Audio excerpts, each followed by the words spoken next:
Hi, I'm Raylyn Brandel with the Clark Fork Watershed Education Program, and today we're talking about riparian areas. So you may be wondering, what is a riparian area? It's the area of land right next to a body of water, in our case, Silverbow Creek. The riparian area allows there to be a lot of water and a lot of habitat, including a structural diverse habitat. So behind me, you can see that we have tall trees, small trees, and then large grasses that help us provide shelter and space and habitat for other animals to live in.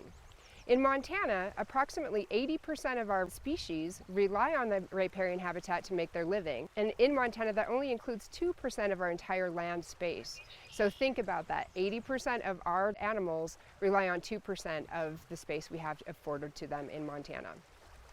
Riparian habitats do get connected to the uplands, but uplands are, just like their name implies, higher and drier. If you were standing on the top of a mountain and you were to roll a marble down, you can figure out how the water would flow. So uplands are high, where you are up from the stream. Then in the transition zone, it starts to slow down and the water will spread out and gather into the creek system.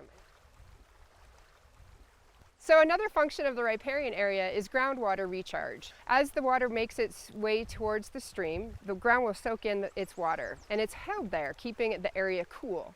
In the late summer, when it's really hot, groundwater will actually return to the stream to cool off the stream's water.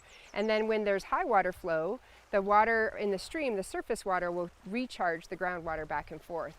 As we make our transition from the uplands to the riparian zone, a function of the riparian zone is to filter all that sediment that's coming from the high mountain top down to the stream. So the riparian actually captures sediment and holds it in place, making really rich soil before we get to the stream. Thank you for listening to our short video on riparian zones, and we hope that you get out and enjoy your rivers, lakes, and streams.